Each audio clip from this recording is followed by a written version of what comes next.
Assalamualaikum warahmatullahi wabarakatuh. Halo, selamat datang di kelas online fisika bersama saya, Ibu Wari, guru fisika dari SMA Negeri 5 Metro. Di video kali ini, kita mau belajar materi super keren, yaitu materi tentang gejala gelombang, yang merupakan materi fisika SMA kelas 11. Nah, mau tahu seperti apa? Simak terus videonya sampai habis ya. Adik-adik, tentunya kalian pernah pergi berwisata ke pantai kan? Nah, coba perhatikan video berikut ini. Fenomena alam apa yang kalian dapati?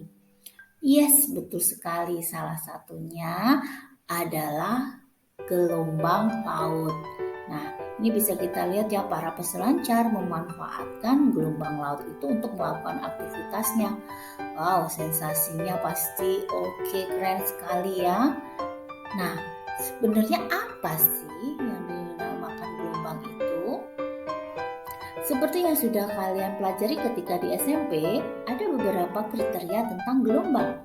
Yang pertama, gelombang dihasilkan oleh getaran yang terus-menerus. Kemudian, di dalam perambatannya membawa atau memindahkan energi. Contoh, ketika kalian mendengarkan musik menggunakan headset atau earphone, ketika volume suaranya kalian keraskan, lama-kelamaan maka telinga kita terasa tidak nyaman ya, bahkan akan terasa sakit. Nah, itu membuktikan bahwa gelombang bunyi yang kalian dengar itu dalam perambatannya membawa energi. Ataupun ketika beberapa waktu yang lalu di Indonesia pernah terjadi gelombang tsunami, yaitu gelombang air laut yang sangat besar ya. Nah, ternyata dampaknya itu bisa merusak apa saja yang dilalui. Nah, itu membuktikan bahwa gelombang di dalam perambatannya itu membawa energi yang sangat besar. Nah, kriteria yang selanjutnya, berdasarkan arah rambatannya gelombang itu terbagi menjadi gelombang transversal dan gelombang longitudinal. Gelombang transversal adalah gelombang yang arah rambatannya tegak lurus dengan arah getarannya. Contoh, gelombang kali. Nah, ciri-cirinya gelombang ini memiliki bukit dan lembah. Seperti gambar berikut ya. Nah, ini ada bukit, kemudian ada lembahnya. Kemudian untuk gelombang longitudinal, yaitu gelombang yang arah rambatannya searah dengan arah getarannya. Contoh, gelombang bunyi, gelombang yang terjadi pada begas atau selingki.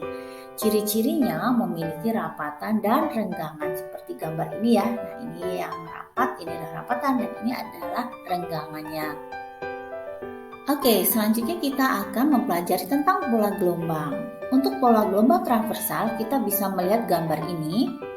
Ini cirinya tadi ada bukit dan ada lembahnya ya. Ada beberapa pemahaman yang harus adik-adik pahami, yaitu yang pertama adalah satu panjang gelombang itu harus terdiri dari satu bukit dan satu lembah.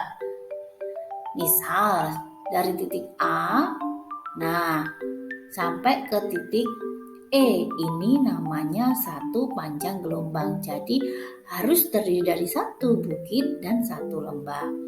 Kalau misalkan dimulai dari titik B, nah titik B sampai ke C ini kan baru setengah bukit. Maka harus kita genapkan menjadi satu bukit, harus kita tambah lagi. Berarti nambahnya yang mana? Dari titik E ke F.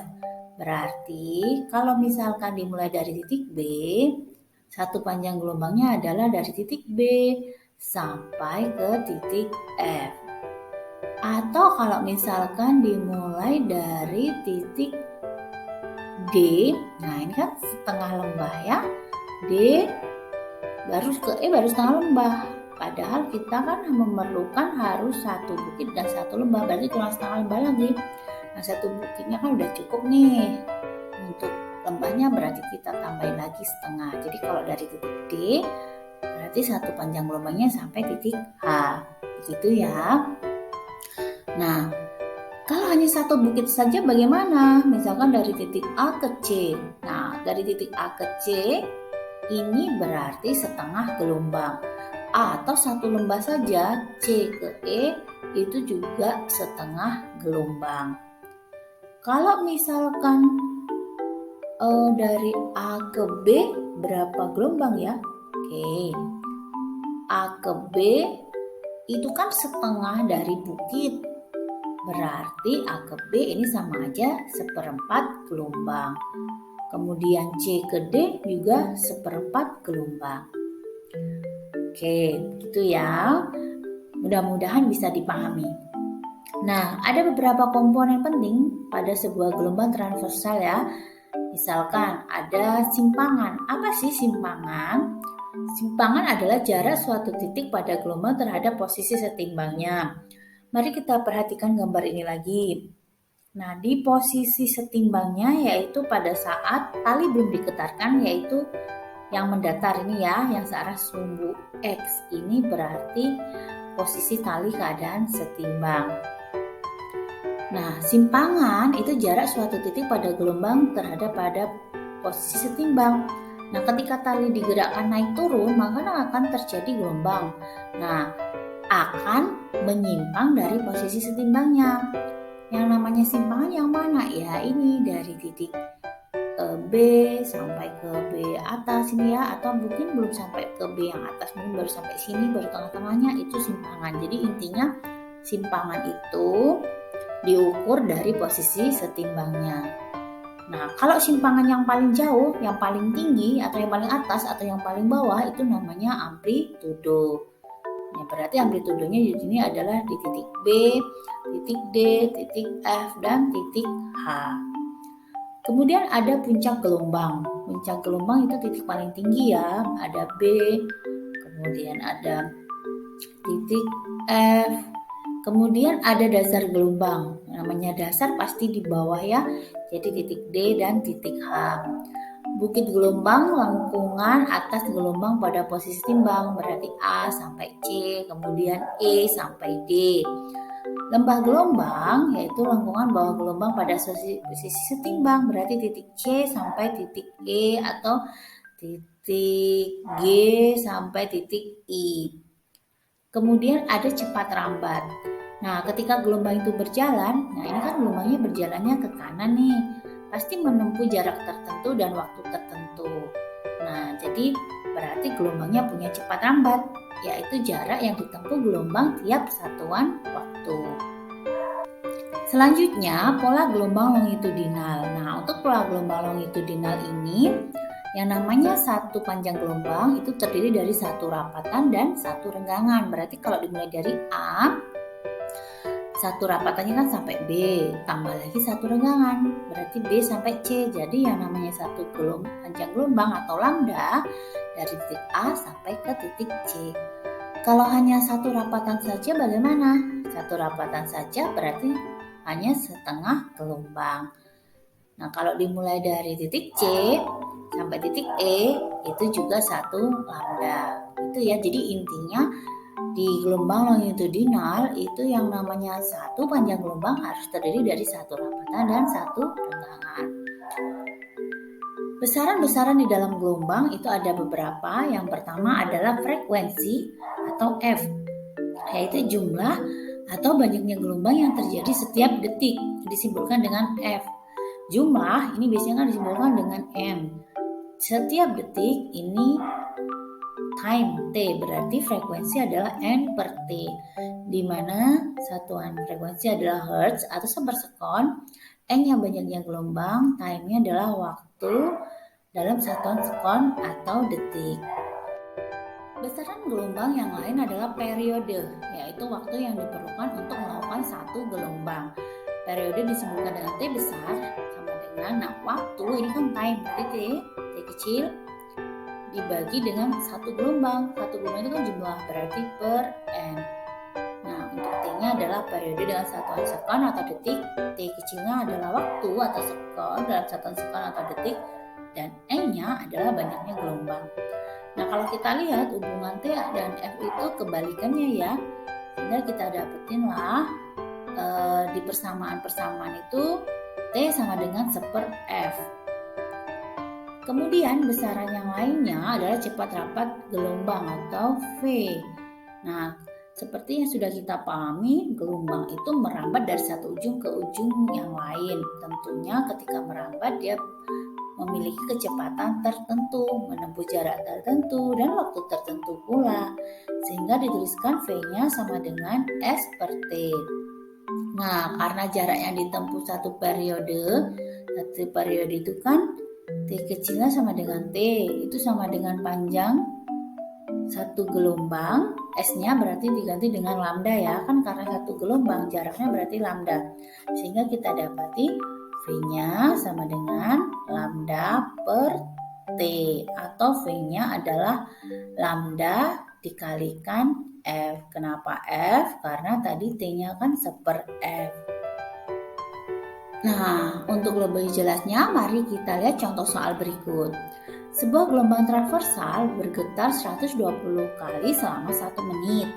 Apabila panjang gelombangnya 2 meter, hitung cepat rambat gelombang tersebut. Oke, dari soal diketahui gelombangnya kan bergetar 120 kali nih, berarti E-nya sama dengan 120. T-nya waktunya 1 menit, nah harus kita ubah dalam sekon ya, jadi ingat waktu diubah dalam sekon. Kemudian panjang gelombangnya simbolnya kan lambda, lambdanya sama dengan 2 meter. Yang ditanyakan cepat rambatnya atau V-nya. Nah, sekarang kita masukkan ke persamaan. F-nya sama dengan N per T, jadi frekuensinya adalah 120 dibagi dengan 60 sekon, dapatnya F-nya adalah sama dengan 2 Hz. Nah, untuk panjang gelombangnya tadi kita punya 2 meter ya, frekuensinya 2, sehingga kita masukkan V-nya sama dengan lambda kali F, kita dapatkan 2 kali 2 sama dengan 4 meter per sekon.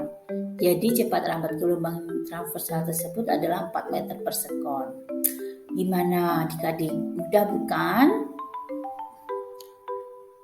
Contoh soal berikutnya yaitu tentang gelombang longitudinal. Gelombang longitudinal berupa rapatan dan renggangan seperti gambar berikut. Nah, ini kita diberikan gambar jarak dari titik A ke B 80 cm. Nah, cepat rambatnya 2,4 meter per sekon. Maka frekuensi gelombang tersebut adalah, jadi yang ditanyakan frekuensinya. Baik, sekarang kita lihat gambarnya dulu dari A sampai titik B. Kan ini dimulainya dari tengah-tengah rapatan nih, ya. Padahal satu panjang gelombang itu harus terdiri dari satu rapatan dan satu renggangan. Berarti di sini nih kan setengah rapatan, ini satu renggangan, tambah setengah rapatan lagi. Sampai sini berarti satu lambda ya, satu panjang gelombang. Terus ini ada lagi setengah rapatan, satu renggangan, setengah rapatan lagi nih. Nah, berarti totalnya dari A ke B itu ada 2 lambda atau 2 panjang gelombang. Nah, padahal jarak AB-nya kan tadi 80 cm, maka nanti gini, AB sama dengan 80 cm. Dari A ke B itu kan 2 panjang gelombang, 2 lambda. Jadi 2 lambda sama dengan 80 cm, sehingga lambdanya adalah 80 per 2, yaitu 40 cm, atau kita ubah menjadi 0,4 meter. Nah, untuk mencari frekuensinya, kita pakai hubungan F sama dengan V per lambda ya, sehingga didapetin 2,4 dibagi 0,4, dapatlah 6 Hz. Jadi frekuensi gelombang tersebut adalah 6 Hz. Oke, gimana adik-adik? Ternyata gampang banget kan? Kita bisa memahami tentang gelombang transversal dan longitudinal. Baik, untuk video kali ini Ibu rasa Ibu cukupkan sekian dulu. Semoga bermanfaat. Terima kasih atas perhatiannya. Sampai jumpa di video berikutnya. Selamat belajar. Ibu Ayah, Assalamualaikum warahmatullahi wabarakatuh.